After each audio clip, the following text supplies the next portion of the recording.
So, given the way that Pitt's football season has gone, right? You win your first 7, then you lose 4 in a row. Would you rather have lost the first 4 and then won 7 in a row? So that is losses to Kent State, Cincinnati, West Virginia, and Youngstown State, but you're undefeated in ACC play right now. Yeah, no, I think as much as it would suck to lose to West Virginia and Cincy and Kent State, we would still And have an a FCS path. team? I mean, all that goes away if you win the ACC. We probably still don't make the playoff, but we at least end on a high note as opposed to just completely sputtering out like we are now. Yeah, I mean, I don't know who survives that. If you go 0-4 with 2 losses to like Kent State, worst team in the FBS, and a Youngstown State team, I think you might. I think everyone might get fired, but if Narduzzi had a normal buyout, I would be with that, but it's kind of an open secret that his buyout is a little bit more than let's say a Pitt style school has money in the bank for.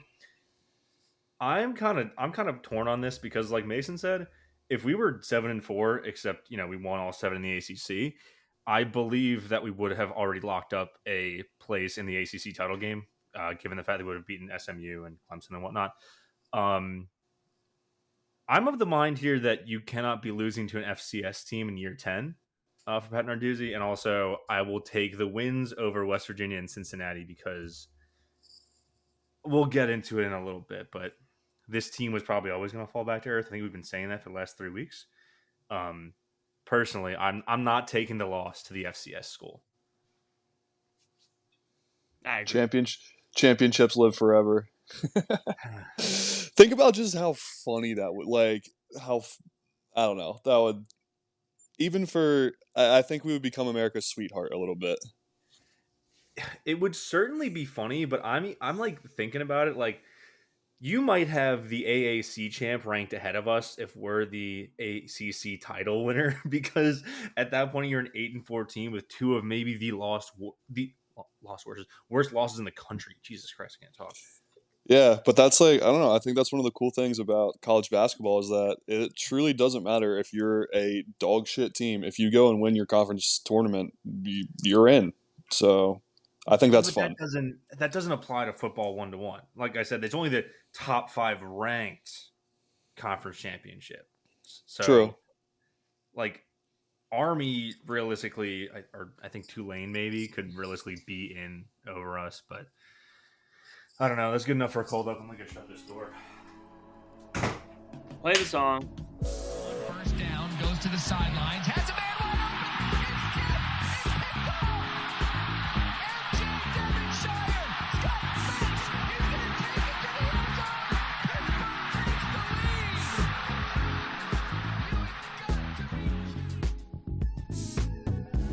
Those moments, it reminds me of last year in the Garden against St. John's. And guys just stepped up. Blake hits a what the hell 3. We're like, what are you doing? And he's done that all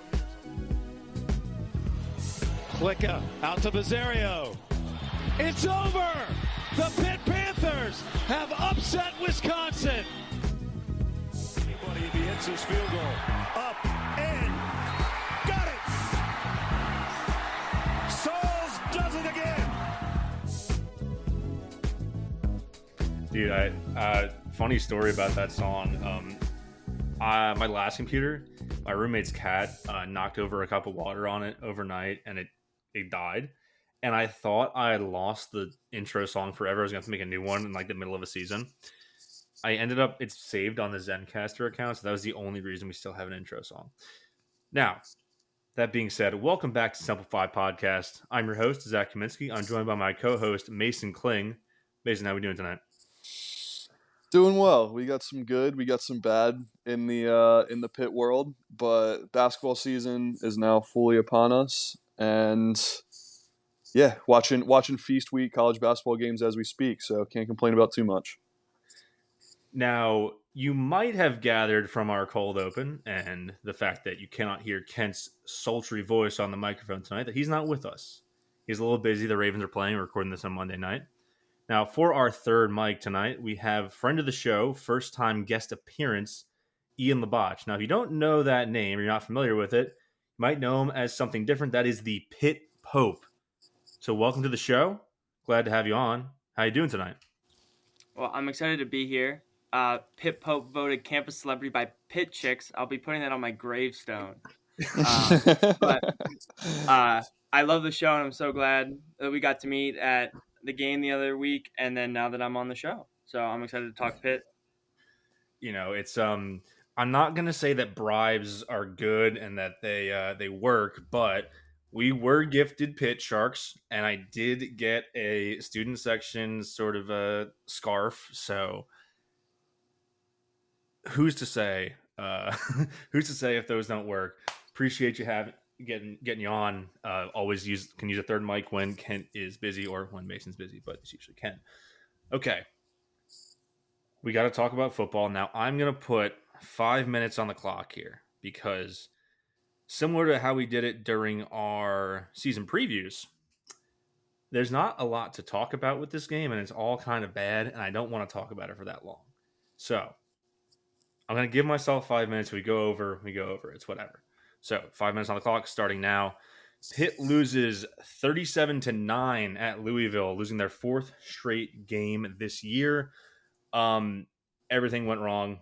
I think the sort of storyline here is that the injury bug has totally decimated this team. You have an offensive line that has 3 injuries to their starting 5, that being your center, right guard, and right tackle. So one entire side of your offensive line is food. And realistically, you've got 4 new starters because your starting right tackle, Ryan Baer, had to switch to the left side of the line mid-season. As a former lineman, that is not easy to do. It is not a plug-and-play thing. And especially when you're putting in backup offensive linemen, that is not a plug-and-play thing when it comes to a system. It's much easier to plug and play a running back or a wide receiver than it is an O lineman because a lot of the success of a unit is based on reps together and how long you've played as a unit. This game, in Pitt's 11th game, that is their 6th O line combination between the 11 games. And of course, I think the biggest loss this week was that you lost your center. And losing your centers, losing your blitz callouts, losing a leader on the line. Lyndon Cooper has been a vocal leader this entire year, as well as just a leader in his play. And when the O line can't go, and when they cannot run the ball for anything, Des Reed had a couple nice runs, but eventually the fact that you're starting 3 green linemen is going to get to you. And that is not even broaching the fact that Eli Holstein died. He's dead. RIP. We miss you. But on the second drive of the game, he suffers a lower leg injury, it looks like. Now, Pat Narduzzi said it was not season ending. I'm going to assume that means for a potential late bowl game. I do not think he'll be back for the Boston College game this upcoming Saturday because he went off the field in a cast. But that brought on Nate Yarnell. Now, speaking of O-line play, it came out during the game that Nate Yarnell just didn't practice at all this week, like not at all with the ones, because he was so banged up from taking 8 sacks against Clemson that he went into this game basically cold, not having played quarterback in a week. And it showed. He did not look great. I don't think you can blame him for not looking great. He kind of had the game of his life getting beat up against Clemson and then was put into a bad situation against Louisville. And I think that Pat Narduzzi recognizes a bad situation because he takes Nate out of the game before the third quarter is even over. And he gives a comment in his post-game presser about how he's not going to lose another quarterback to an injury in a game where I think it was already like 30-0 at this point or some ridiculous score. And as depressing as it is, that was the right call because they still got one more regular season game and your QB3 is a walk-on. It is David Lynch. Apparently, Ty Diefenbach, the redshirt freshman, is not up to play. He's not had good weeks in practice as he's not shown it. So if your walk-on is your QB2 now, I guess, you got to keep QB1 healthy, and let's just call it that. This game was a complete wash, a complete chore to watch, and awful. It just sucked. Did I miss anything? I don't think so. I'm the wrong person to ask though because I didn't watch a second of this. I had some dinner plans. Um, Lucky you. I know. Well, after we left dinner, I then put this game on, thinking I would catch some of the second half. Only to see that we were down. I think when I turned it on, it was literally when it was 34-0, and I said, "Oh, okay, no pit football this week."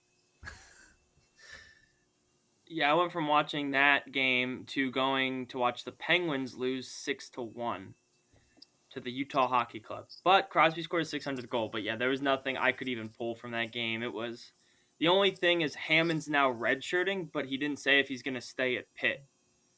So Yeah, yeah, that was an interesting headline that I saw today as well. More so, I mean, I think it's been out that, or It was maybe like rumored. that, yeah, rumored that he was going to have a red shirt, but now it seems like more reporting that he might not be back, which is,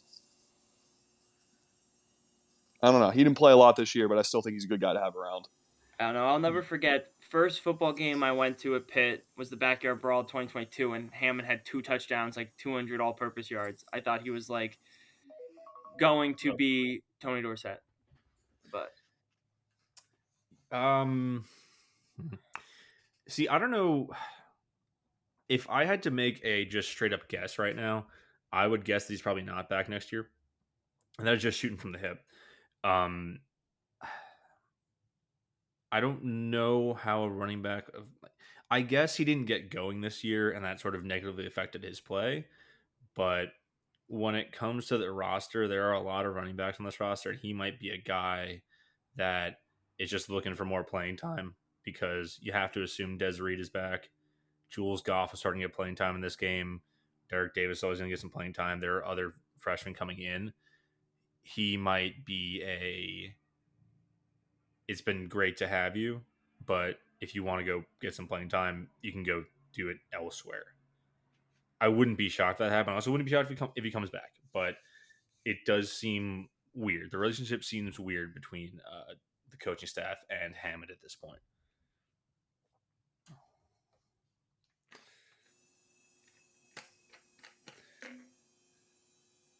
I got I think nothing else for football. I did I think lose that's it him? for It's sad. football.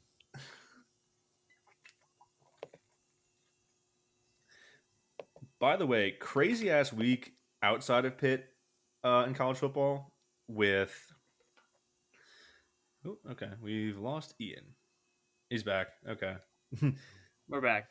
We're back. I just want to say, just outside of Pitt, real quick, it was a crazy ass week in college football because you had number 7 Alabama, number 9 Ole Miss, number 15 Texas A&M, number 16 Colorado all lose, which we were talking about Indiana, I think, a couple episodes ago. Those 4 games right there were the best news Indiana could get after losing pretty resoundingly at Ohio State.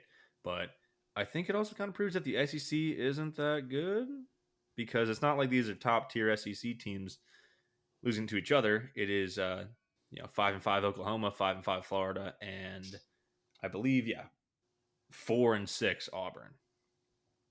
Who lost to Cal? Who lost to Cal Oh my god, at did I home? lose him again? So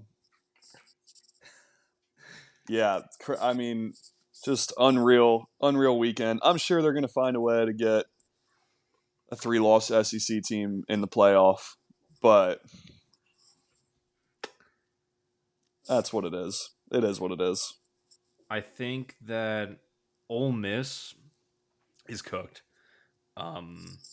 Alabama, they That's were going to ranked. be They it's were going to be ranked them or mid Georgia. high. Well, Georgia. The thing with Georgia is they're ranked 10th and they're a lock for the conference championship game. I think their only other game left besides that is Georgia Tech. Bama, I think, is just ranked a little bit too high. They came in at 7. I think Ole Miss and probably A&M are both cooked unless A&M beats Texas next week, which I don't think they do. But anyway, looking forward to rivalry week. I'm super excited for that Texas A&M game. We play Boston College. Rivalry week, baby. Rivalry week. It's Pittsburgh versus Boston. It is Tom Brady versus Ben Roethlisberger. It is Penguins Bruins. It is Red Sox Pirates. I guess I don't really think that. Yes, the well-known Red Sox Pirates rivalry. It's one of the most underrated in sports. Who's to say? Who's to say? Hey, I'm a Yankees fan. Everyone's our rival, so there's All that. right, Penn State.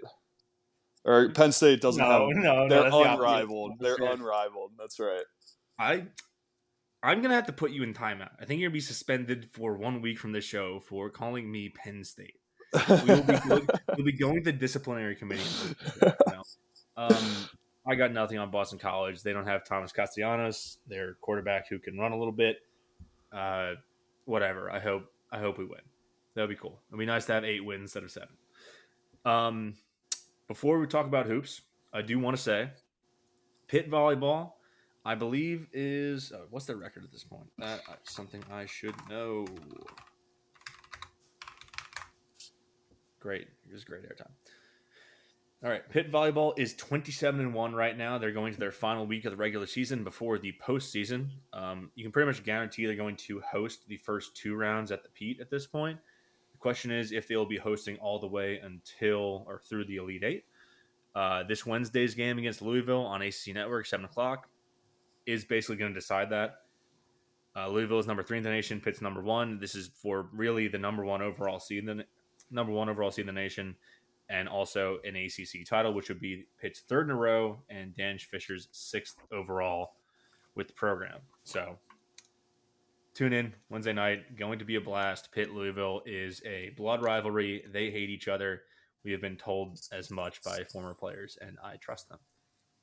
Also want to shout out VVG on being drafted today to the Omaha Supernovas. So I think they are also the reigning champion of that league, which I don't know because there's 2 leagues now. I think that one's like the Pro Volleyball League, and the other one's like League One Volleyball, which is not started yet. It's a whole thing.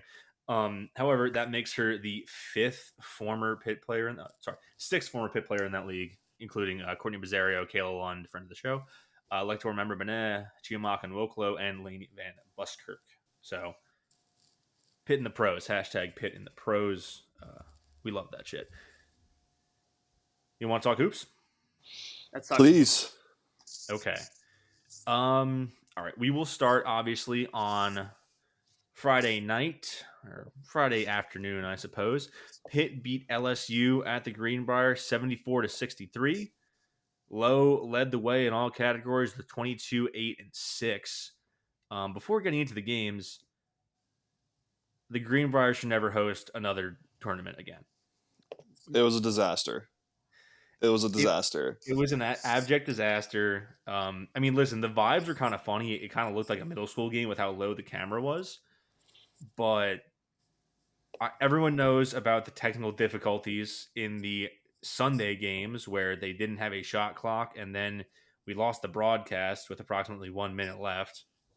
And then I don't know if you guys saw this, but Wisconsin and Pitt, prior to going to the Greenbrier, were like just around 50% 3-point shooting teams. At the Greenbrier, they both shot under 20%.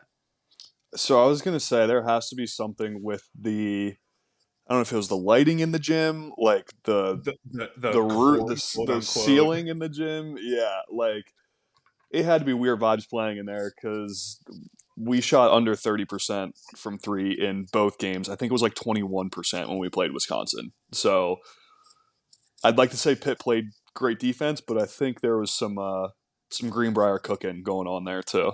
We'll get to that, but I think that the court was just they put a fucking court in a place where someone gets married. Like that's where they have it's like the conference center games is just it was a very funny game to make my girlfriend watch because she was like She didn't realize it was Pitt at first, and she was like, What is this? Why are they playing like in a high school gym?" And I was like, "That's the Greenbrier, baby."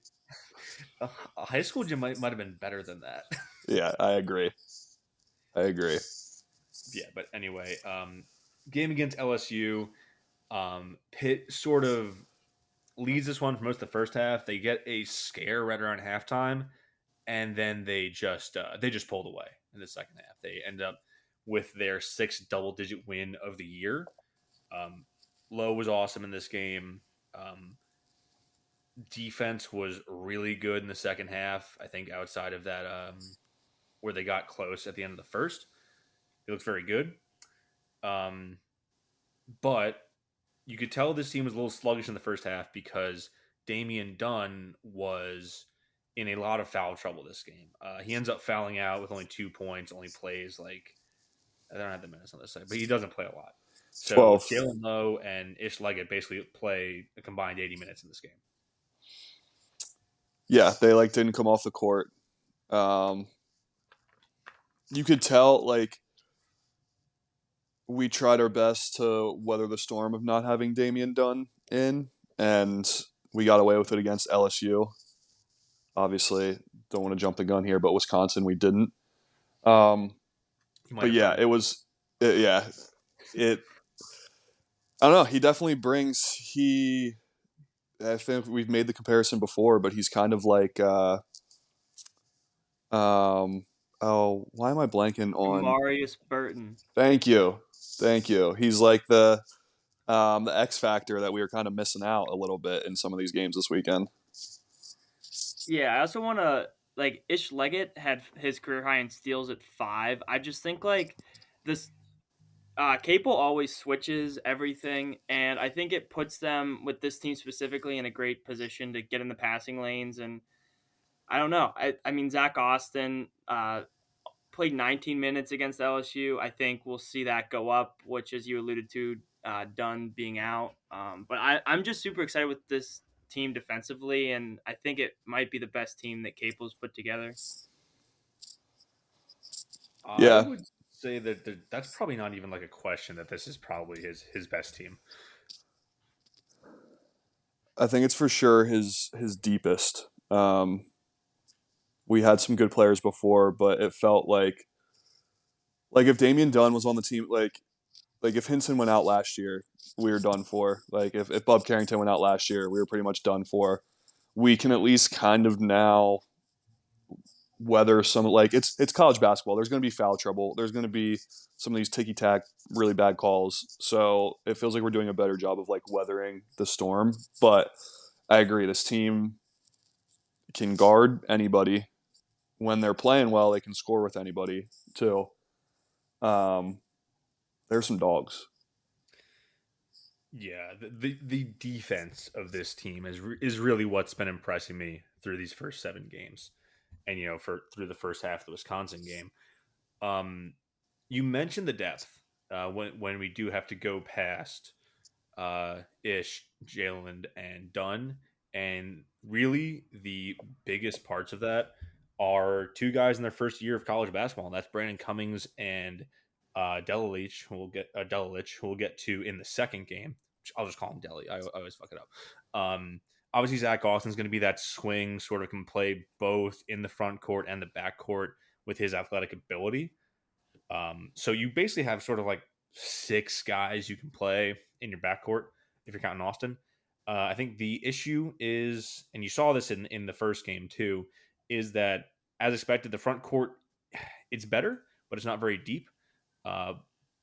Once Corin goes off the court, teams know they can go inside, which fair. Diaz Graham, we know he is not the greatest. He can block. He's not the greatest defender down low.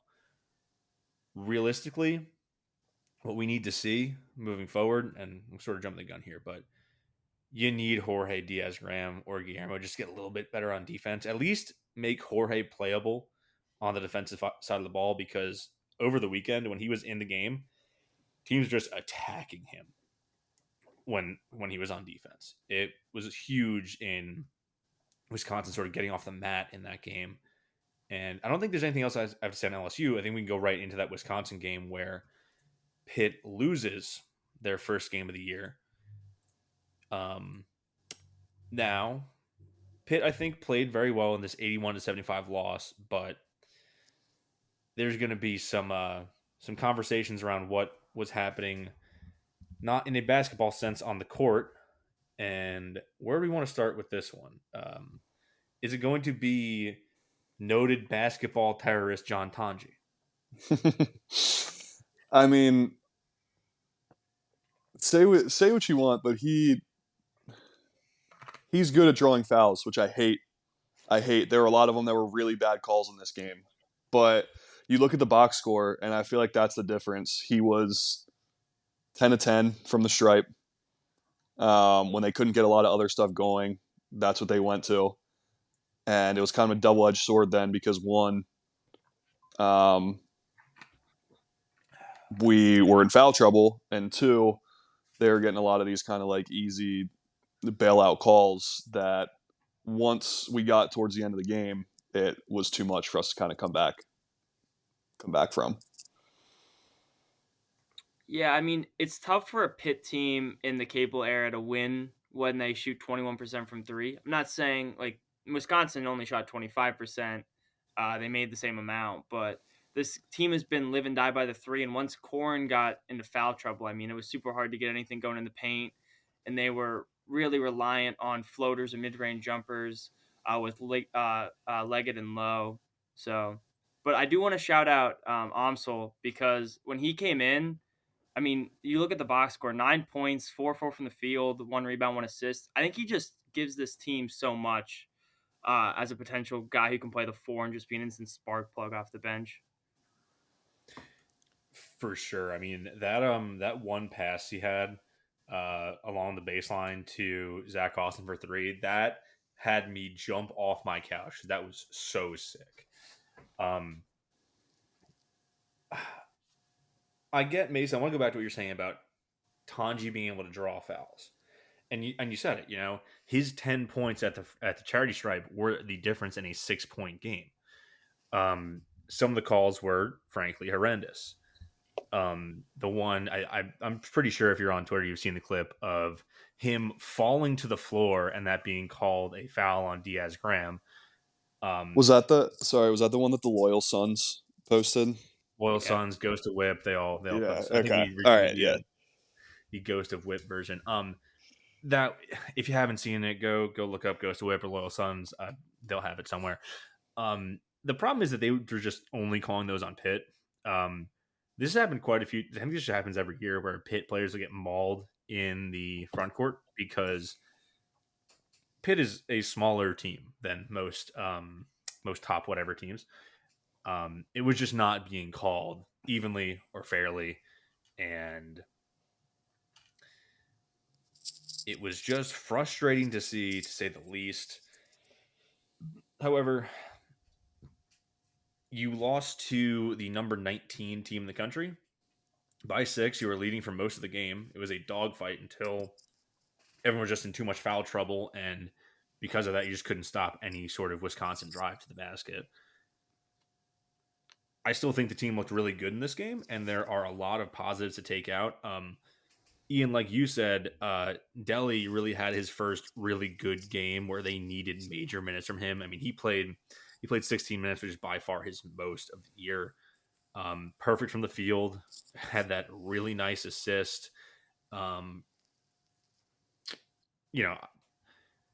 Wisconsin's going to have some better bigs than Pitt most of the time. I think that's going to be a thing most of the time. But even so, the team played very well. And another thing I want to just point out is that this team is so sick at dunking the ball, especially when Jalen Lowe is making the craziest feed you've ever seen to either Guillermo or Corrin. Like, I think Jalen Lowe had about 5 highlight reel assists in this game alone. Yeah, I mean, same story for the LSU game. I know he had a couple turnovers as we were texting during the game. Zach, we kind of noted that he looked a little sloppy at some points, but then the next trip down, he would come down and do some like sick wraparound pass or no look, or the pick and roll game with him and Cam Corrin has been really fun to watch as well. Getting those two coming down the lane, somebody's going to score. So he can't say enough good things about him. It's so fun to watch good passing. You don't see it as much in the NBA. That's why I love college basketball. When you talk about those pick and rolls, it's so different because you remember last year's team, they were running those picks with Fede, and he would just go up and just either miss the ball or just go through his hands, or it just wouldn't go in the rim somehow. He'd jump up over the rim and just it wouldn't go in. When you have it when you have it running with Guillermo and Cam, it looks so nice. And Bub Carrington is awesome. Jalen knows a better pass than Bub Carrington. For sure. For sure. It just he's they kept talking about it on the broadcast. Like he's a sophomore, but look how in control he is. Like he's a sophomore, but he's playing like he's like a senior. Which that paired with Ish, who literally has been playing for like 6 years, is a great thing to have in the backcourt. Yeah. But just the fact that we were up 14 points at one point in this game, and just a tough to close it out. I mean, you're gonna have those games, but if we would have won this game, I know that some of the computer rankings, like Ken Palm, had us all the way up at 13 before this game started. If we win this, we're probably a top 10 Ken Palm team. I think in the AP poll we got up to 27. Coaches poll 25. Like if we win this, we're on the map. So I will say Ken Palm always gives me a smile when I look at teams. Right now, I'm looking at this at approximately 7:50 p.m. on Monday, November 25th. Pitt is 17th, which is good for, I believe, third best in the ACC, behind obviously Duke and North Carolina. Wisconsin is 26th. Hey, I don't get it. It's Ken Palm.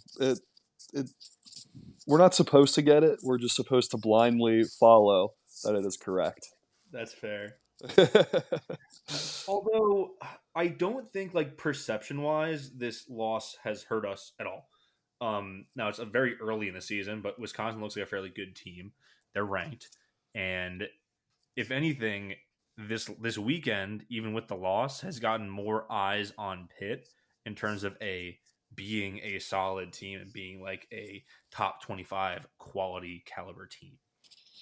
Yeah. Plus, I mean, I think we're on the precipice. We have games coming up against Ohio State, and then Virginia Tech, right? I believe it's Ohio State Friday, Mississippi State the next week, Right.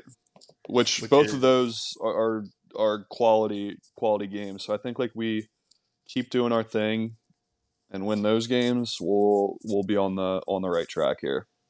I think the biggest thing is if you compare it to last year's non-conference schedule, like we had a bad loss to Missouri, we lost to Florida. I mean, they kept us out of the tournament last year because we had a bad non-conference rating, right? But now, I mean, we did what they told us to do. We scheduled tougher out-of-conference opponents, and we look like the better team. So this team is built for March, and I think we'll get there, and it'll be very exciting to watch. Yeah, I think I like talking about, we lost to Wisconsin, but positives. I think there's a pretty good chance that LSU is a quad one win at the end of the year. At the neutral site too, I think it's top 50. Right. So I think that feels pretty good about being quad one. So like we're already kind of ahead of schedule for what we were last year. If you told me before the Greenbrier tournament started that we were gonna win a game and then lose a close one to Wisconsin, I'd kind of be like, you know what, that's all right, that's fine. Yeah, 100%. That is sort of what you want. And then just I'm only using Ken Palm because that's the only one I pull up, and I just like the name. Ohio State is ranked 18th, right behind Pittsburgh at 4-1, and Mississippi State is undefeated 5-0, ranked number 25. They're ranked number 24. Do they still play like Virginia rockball style? Yeah, they're still very much Dude, fuck Race this. race to 50. Dude, I'm so not looking forward to watching that game. The Mississippi State tournament game a couple years ago was the most brutal watch of all Yeah. time. I got I think I got 8 different noise complaints from Bruce Hall when I was watching that game because it was during a finals week or something. And the RA on duty was like, "You guys got to keep it down. We're gonna final you guys." I'm like, Blake Hinson just won us a tournament game. Get out of my dorm room." You know, far be it from me to generalize, but I feel like people who, you know what, I'm not going to say that. I'm not going to make a sweeping declaration about RAs and their commitment to pit sports. That would have been rude of me. That would have been rude of me, and I'm going to not say that. By not saying it, your silence is deafening, Zach. Listen, we're we're drafting the Notes app apology ahead of time. We're doing all that. Okay, before we get too far gone, we do got to talk about the injury to Damian Dunn. This came out a little bit before we started recording tonight. Damian Dunn had surgery to repair his right thumb and will miss at least 6 weeks. He also suffered a sprained ankle when he took that hard fall at the beginning of the Wisconsin game. Now, 6 weeks from now, puts his return on January 6th, which is very funny. But that also means his return is the day before they play at Duke. So with Damian Dunn absent, you'll be playing, we kind of mentioned some of these, at Ohio State, at Mississippi State, at Virginia Tech, home for your 2 remaining cupcakes in Eastern Kentucky and Sam Houston, and then 2 more home games after the new year with Cal and Stanford coming to town. Listen, you got to make it through these next 2 games, but other than that, it is a very, very manageable schedule for the minimum time that Damian Dunn will be gone.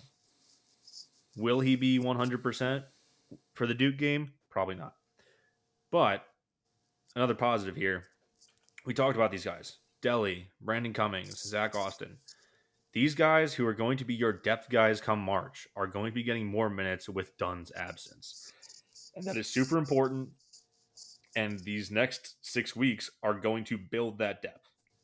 You're going to get more playing time for your backup guards. They're going to get more comfortable playing in the system, especially with Cummings and Delly being first-year players.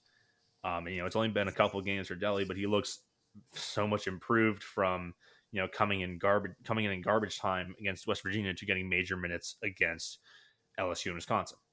So, do you guys see it the same way? Yeah, I think that's a great spin zone.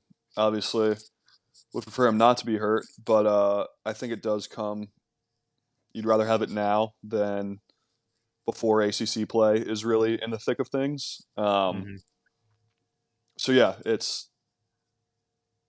we'll get him right, get him healthy, get the guys, some other guys, some minutes. Like it's about as close to a win-win as you could get with him being healthy, honestly. Yeah, I think like you guys hit the nail on the head, but I had a hot take this offseason that Cummings would be starting by mid-year. I'm so high on his game. I mean, his brother, like what he did for Pitt, and then him being like a way more talented player than Nelly. I think this gives him and everyone else the chance to just really cement themselves as a depth piece. As you said, we're super deep, but national media, like, I don't know if you guys like watched the game against Wisconsin with the sound on, but they were completely saying how this Pitt team has like no depth and it was very top heavy, which surprises me, but they just probably haven't watched the tune-up games. So, actually, funny you say that. I did watch with the sound on, and at every chance they got, they were actually saying the same things about Brandon Cummings that you are, that he is a better version of his brother. They loved the term "wired to score" when talking about Brandon Cummings. So I was like, okay, sure. I mean, actually it makes sense, but I don't particularly disagree with their observation that Pitt has been top heavy so far.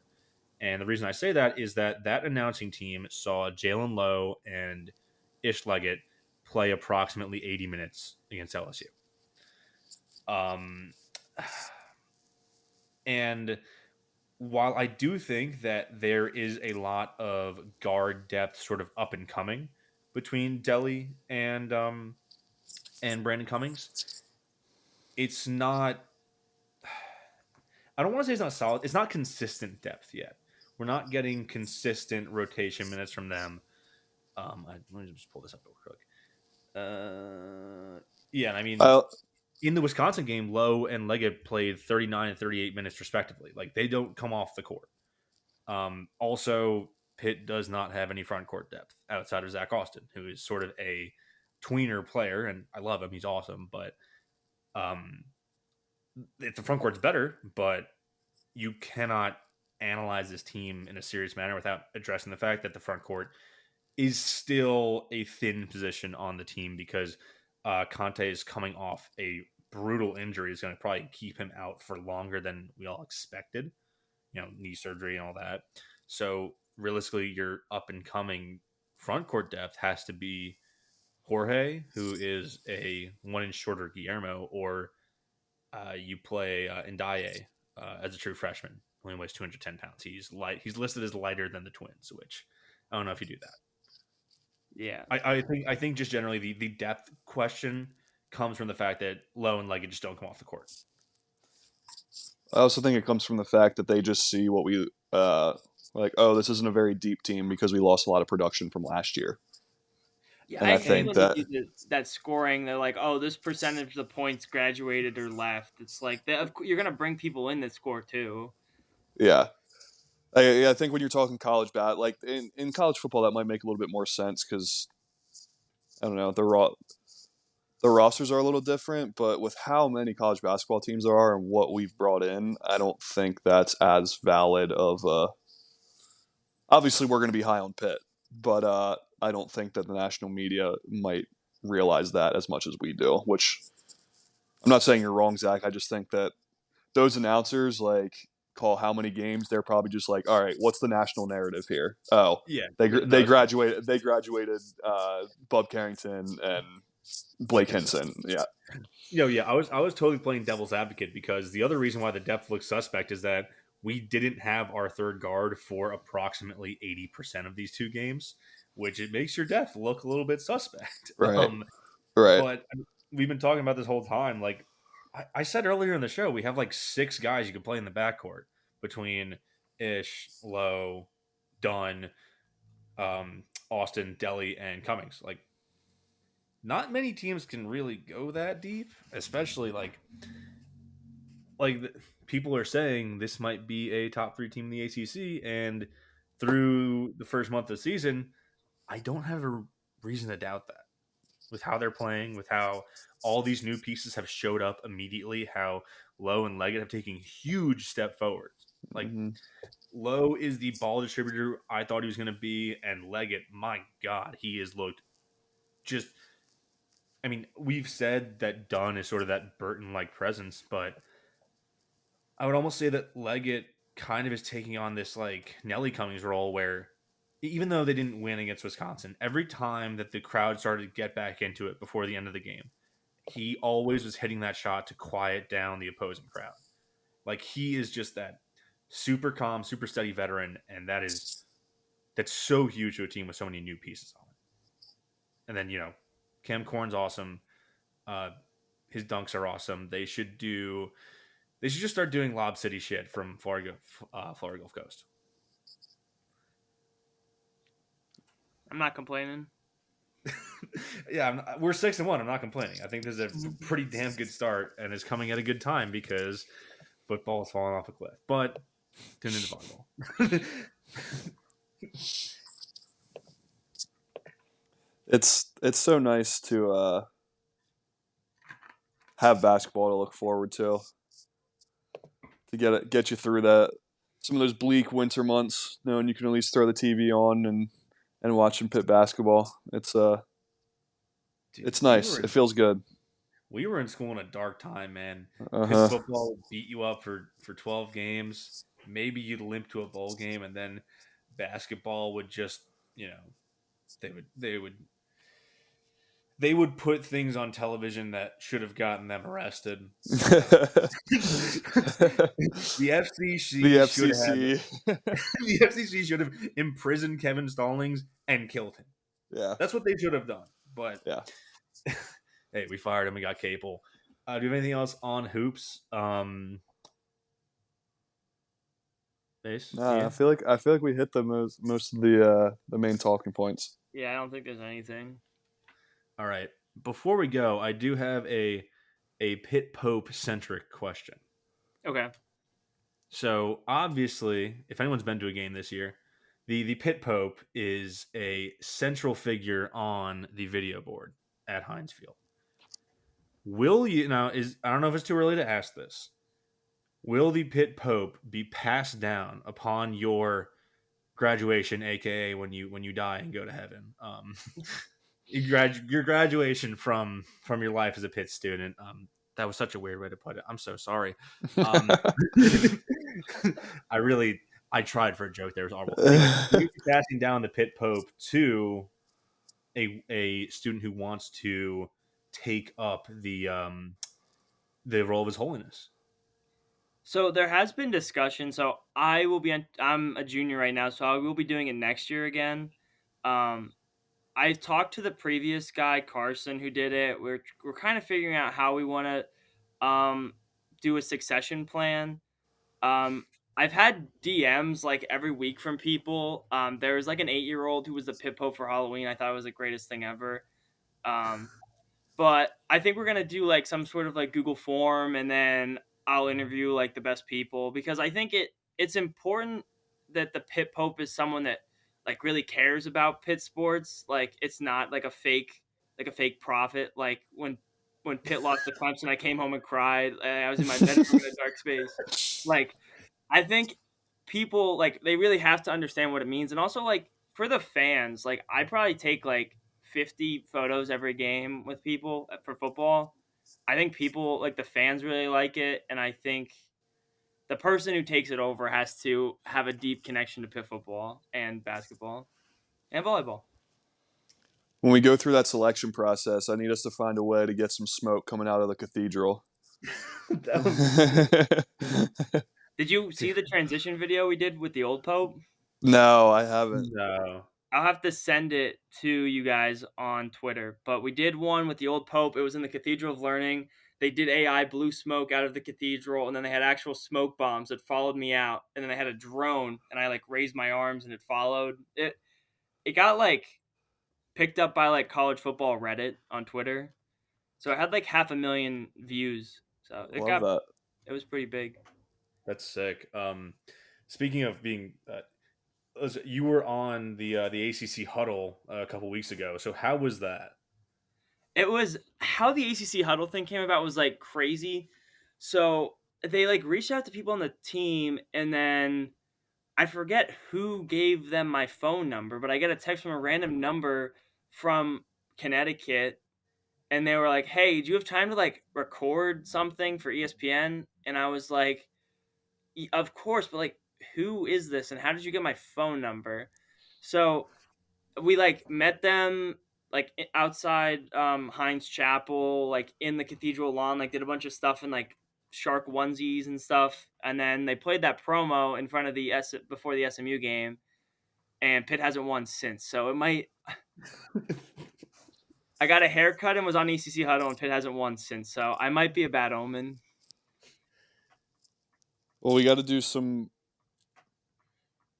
I don't know. We got to do something to switch that juju around. Dude, there are so many bad omens going around between your haircut, going on ACC huddle. I thought my slow cooker was the key. Gavin Bartholomew touchdown. That one might still be active. We don't know I about think that that. might be a thing. Well, they haven't won a game yet, so they haven't proved us right. There was the quote about having fun to make fun of the West Virginia coach. They're 1-4 since then. They're 1-4 since the Do It Again video. They've only beaten Syracuse. The real problem is that they lost half their O-line, but you know, don't tell them I said that. But we're always gonna try to find some weird non-correlating factor to blame in these situations, because we're irrational, and that's what we do. you're a fan. You're gonna blame it on yourself because you're the one you have control over. It can't possibly be the team that you have no control over. unless you're that fucking guy who bought Bryce Underwood to Michigan for his girlfriend. That was fucking nuts. You guys see this? Mm-mm. Bryce Underwood, number one quarterback recruit in the country, flips from LSU to Michigan, and it comes out that this is sort of like conjecture, but the world's like second richest guy apparently made a massive NIL donation that helped get him on board, and the reason he did that is his girlfriend is a massive Michigan fan. Damn, money talks. Money talks. Okay. That was a bit of a derailment. One last Pit Pope question before we get out of here because Monday Night Football is coming up soon. Mm-hmm. I saw this float around on Twitter that the Pit Popes should be differentiated by name. And the way it was suggested was that you are Pope blank, the number whatever, and that blank is the name of a Pitt great athlete. So you would be Pope Fitzgerald the first or Pope McCoy the first or something to that nature. Do you think that could be a good way of sort of, because obviously you have the Pitt Pope, but to kind of keep it going, like, all right, so first off, if that was the case, what would your Pope name be? Mm-hmm. So I actually we floated this around. I was the one that asked if there are any suggestions on Twitter, and someone said that. But when I brought it up to other people, they were like, you kind of need a patch or some sort of thing to for people to get that you're Pit Pope for this player or whatever. So we kind of we're in the process of deciding should I get a, well, I'll spoil my pick. I would pick Jamarius Burton because he was the guy that got me into Pitt athletics. Crazy story. I worked at Hello Bistro my freshman year at Pitt, and he used to come in and get a super burger and fries after practice. And he was the first Pitt athlete that really allowed me to talk to them about the game. I remember one specific instance. They went into a zone. A team faced us in a zone. Burton cut to the middle, and they scored 5 times in a row. And I noticed that, and I talked to him, and he was he was appreciative of my insight and stuff. So he was the first guy that really got me to follow Pitt sports. So that would be my pick. And then to implement it, I don't know. I think it's tougher than I thought. And I don't want people to just I wanted to come up with a way for people to decipher that I was Pope Burton for some reason. And I still haven't come up with the correct way to do that. So it's something we've talked about. I don't know if it'll catch on, but I like the patch idea. I feel like, I think if you just had a patch to Pope Burton the first, I think that would be fine. I think, and this is just me spitballing here, but if you had a fucking lead up to a reveal where it's you were dropping hints about what player it was, and then the school year starts and you reveal and whatever. But I don't know. It could be fun. Mason, who's your pick? Dude, so I was just thinking about this when you asked that. I was like, I don't know. I'm a little biased. I got autographed helmets from this guy sitting right on my TV stand here. Pitt legend, Eagles legend. I gotta go Shady. And I'm not Pope McCoy, not Pope LaShawn, Pope Shady. Okay. I'm just gonna go really basic here. I would be Pope Pickett. First off, I love the alliteration. Second off, he was my college QB every year I was in college. He played quarterback, and then like you, I have the thank you Pitt thing that he took out the full page in the Post Gazette, and that's signed. So he's my favorite player of all time. And yeah, Pope Pickett just kind of sounds cool. I'm gonna bleep this in the final episode, but it would actually be Pope.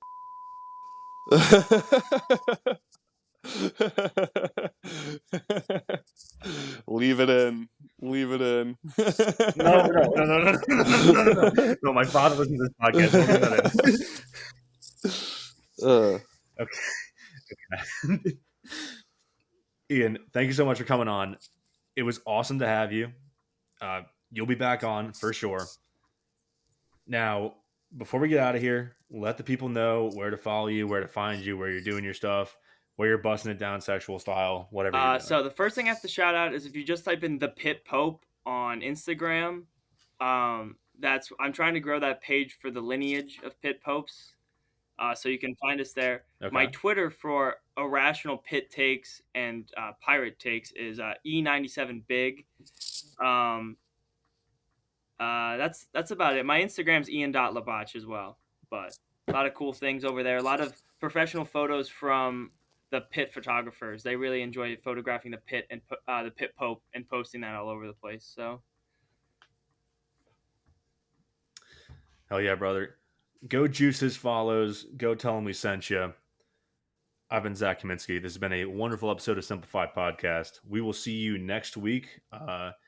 If you have been a longtime listener of the show, I believe that friend of the show, Mike, will be making his yearly return to the show to talk hoops after Thanksgiving. Be on the lookout for that. There will be a volleyball episode next week to be determined because the tournament is coming up. But yeah, see you next time. Hail to Pitt. Hail to Pit. Beat the Eagles.